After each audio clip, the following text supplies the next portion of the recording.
नमस्कार। आज हम ओशो की शिक्षाओं के आधार पर प्रेम और आकर्षण के एक बिल्कुल कह सकते एक अलग पहलू पर बात करने वाले हैं। हमारे पास एक YouTube चैनल है महापुरुषों का ज्ञान, उसके एक वीडियो का ट्रांसक्रिप्ट है और उसका शीर्षक है स्त्री खुद तड़प कर तुम्हारे पास आएगी, Osho love secret, Osho relationship. अब देखिए, आमतौर पर हम क्या सोचते हैं, या शायद हमें सिखाया भी यही जाता है कि भाई अगर किसी को पाना है तो थोड़ा पीछे जाना पड़ता है, कोशिश करनी पड़ती है, लेकिन ये स्रोत ये तो बिल्कुल उल्टा कह रहा है। कहता है कोशिश छोड़ दो तो आकर्षण अपने आप पैदा होगा। ये सुनने में थोड़ा अजीब लगता है ना।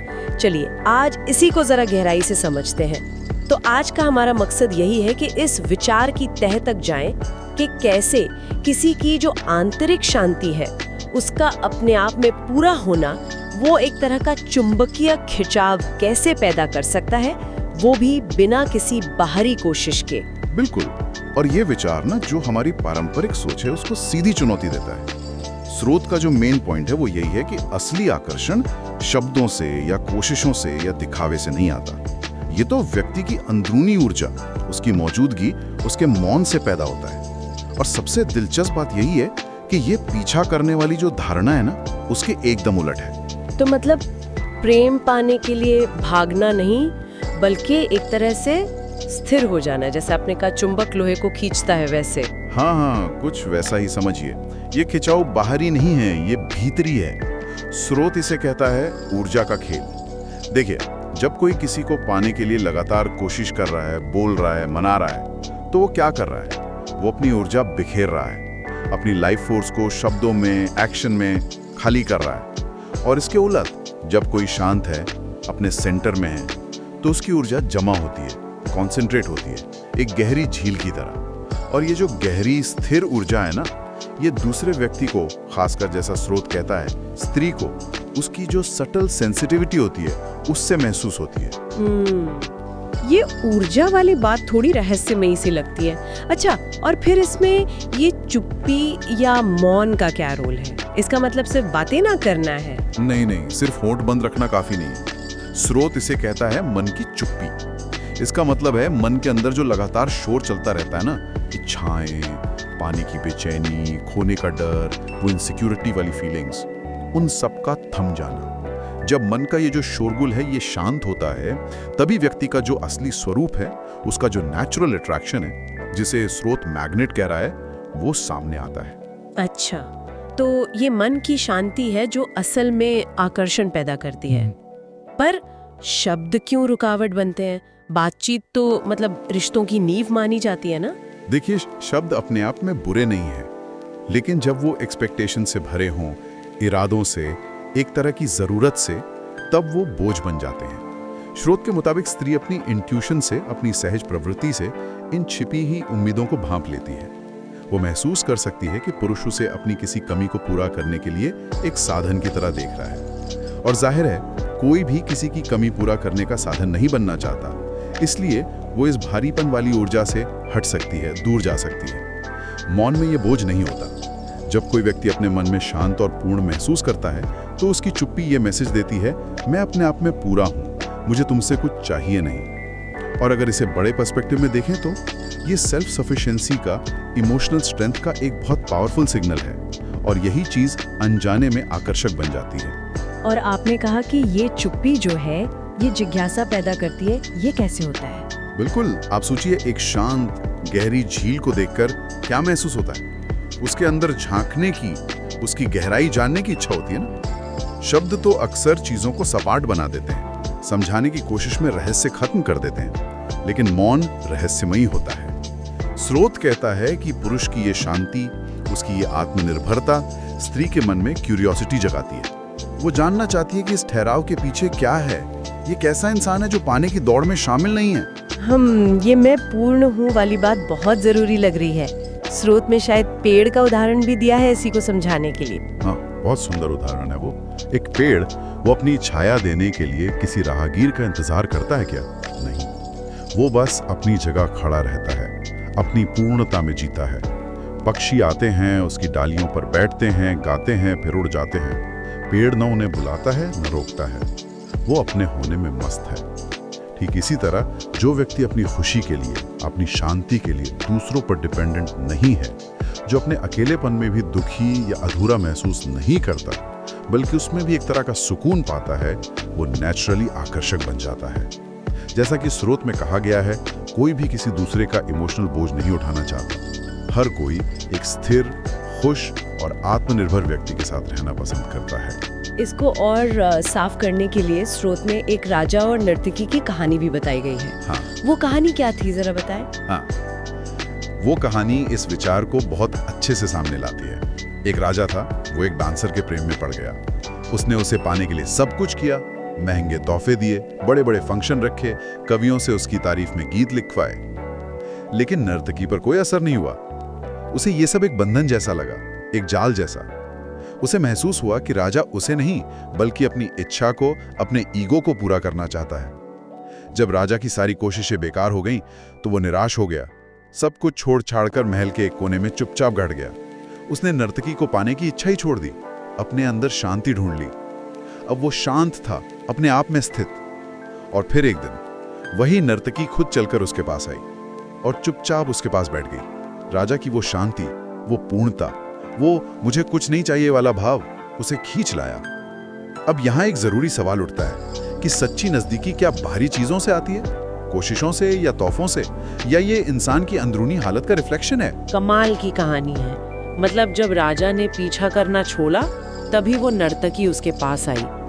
एक और कहानी भी है शायद, मूर्तिकार की। यहाँ बात और भी दिलचस्प हो जाती है। हाँ, एक मूर्तिकार की कहानी है। वो अपनी कला में इतना डूबा रहता था कि उसे दुनिया की कोई खबर ही नहीं थी। जंगल में एक झोपड़ी में रहता था, पत्थर तराशता रहता था, किसी से बात नहीं करता था। लोग तो उसे पागल समझते थे। लेकिन पास के गांव की एक लड़की रोजाना वहां से गुजरती थी और छिपकर उसे काम करते देखती थी। उसे उस मूर्तिकार की चुप्पी में एक गहरा संगीत सुनाई देता था और पत्थर पर चलते उसके हाथों की हरकतों में एक अजीब सी कविता दिखाई देती थी। उस मूर्तिकार ने कभी उसकी तरफ देखा तक नहीं, न मुस्कुराया, न उसे बुलाया। उसे शायद पता भी नहीं था कि कोई इसे देख रहा है। वो तो बस अपनी कला में मगन था, अपने काम से प्रेम करता था। पर उसकी यही जो तल्लीनता थी, अपने अस्तित्व में उसका पूरी तरह डूबा होना, उस युवती के लिए एक जबरदस्त आकर्षण बन गया। वो खुद उसके पास आकर खड़ी हो गई और बाद में उसकी मदद करने लगी, उसकी कला का हिस्सा बन गई। ये दिखाता है कि जब आप अपने जुनून में, अपने काम में या बस अपने होने में पूरी तरह मौजूद होते हैं, तो वो एकाग्रता भी एक शक्तिशाली चुंबकीय शक्ति बन जाती है। तो फिर ये विचार कि जब तुम चाहना छोड़ देते हो तभी तुम्हारी चाहत पूरी होती है, या कहें तभी दूसरा तुम्हें चाहने लगता है, ये सुनने में कितना विरोधाभासी लगता है। क्या ये वाकई काम करता है? हाँ, विरोधाभासी तो ये लगता है बिल्कुल, पर इस स्रोत के अनुसार यही मनोवैज्ञानिक सच है। देखिए, चाहत में खासकर जब वो बहुत तीव्र होती है तो अक्सर स्वार्थ मिला होता है। मुझे ये चाहिए, इसमें अधिकार जमाने की इच्छा होती है और इसे खो देने का डर भी छिपा होता है। ये जो एनर्जी है ना, ये दूसरे को महसूस होती है और उसे पीछे हटा सकती है। लेकिन जब कोई व्यक्ति पाने की कोशिश, ये चाहिए ही चाहिए वाली भावना छोड़ देता है, तो वो अंदर से आजाद महसूस करता है। उसके मन में ये भाव आता है, अगर वो व्यक्ति मेरे जीवन में आता है तो अच्छा है, नहीं आता तो भी मैं पूर्ण हूं, मेरा आनंद मुझसे कोई छीन नहीं सकता। यही आंतरिक स्वतंत्रता, यही आत्मविश्वास और इसके साथ आने वाली जो मौन शक्ति है, स्रोत के अनुसार स्त्री को विशेष रूप से आकर्षित करती है। वो ऐसे पुरुष की ओर खींचती है जो स्थिर है, गहरा है, जिसमें बचकाना पागलपन नहीं है बल्कि एक ठहराव है, जिसे वो पा भी सकती है और जो उसे खोने से डरता भी नहीं। ये रहस्य, ये अनप्रेडिक्टेबिलिटी उसे बेचैन करती है, आकर्षित करती है। ये तो काफी गहरा मनोविज्ञान लग रहा है। स्रोत में इस विचार को सपोर्ट करने के लिए कुछ और फिलॉसफीज का भी जिक्र है, ताओवाद, मनोविज्ञान, सूफीवाद। वो इसे कैसे देखते हैं? ये दिलचस्प है कि कैसे अलग अलग परंपराएं भी इसी तरह के नतीजे पर पहुंचती हैं। अगर संक्षेप में देखें तो ताओवाद वुवे, ताओ का एक मुख्य सिद्धांत है वुवे, जिसका मतलब है बिना प्रयास के कर्म या अकर्मण्यता में कर्म। ये फ्लो के साथ बहने का सिद्धांत है। स्रोत इसे ऐसे समझाता है कि पीछा करने वाला पुरुष उस नदी की तरह है जो लगातार पहाड़ से टकरा रही है, अपनी एनर्जी वेस्ट कर रही है, जबकि शांत आत्मनिर्भर पुरुष उस अडिग पहाड़ की तरह है जिसके पास नदी खुद खिंची चली आती है, उसकी छाया में शांति पाती है। प्रयास छोड़ देना, इच्छा छोड़ देना ही प्रकृति के प्रवाह के साथ एक होना है। और प्रकृति हमेशा संतुलन और प्रवाह की ओर आकर्षित होती है। मनोविज्ञान, अटैचमेंट थ्योरी। अच्छा, अब मॉडर्न साइकोलॉजी में अटैचमेंट थ्योरी रिश्तों को समझने में मदद करती है। इसमें एंग्शियस अटैचमेंट वाले लोग अक्सर इनसिक्योर महसूस करते हैं और दूसरों को कंट्रोल करने या उनसे आश्वासन पाने की कोशिश करते हैं। क्यों? क्योंकि उन्हें अपनी अपूर्णता का गहरा एहसास होता है। इसके उलट सिक्योर अटैचमेंट वाला व्यक्ति इमोशनली आत्मनिर्भर होता है। उसे अपनी कीमत पता होती है और वो दूसरों से वैलिडेशन नहीं मांगता।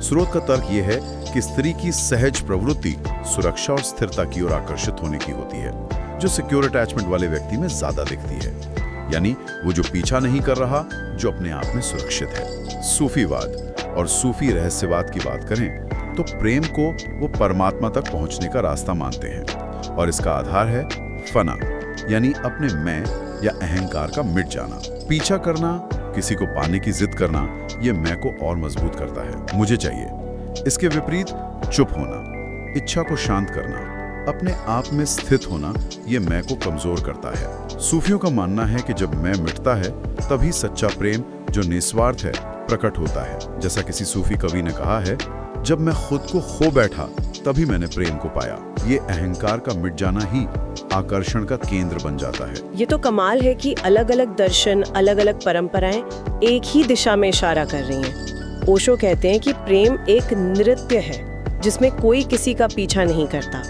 और फूल वाला उदाहरण भी था, वो क्या था? हाँ, ओशो प्रेम को एक डांस की तरह देखते हैं, जहाँ दो लोग अपनी खुशी में, अपने आनंद में नाच रहे हैं और उनका साथ होना उस नृत्य को और सुंदर बना देता है। कोई किसी को खींच नहीं रहा, दोनों अपनी लय में हैं। और फूल का उदाहरण तो बहुत सटीक है। क्या कोई फूल किसी तितली या भौरे को बुलाता है कि आओ मेरा रस पियो या मेरी खुशबू लो? नहीं ना।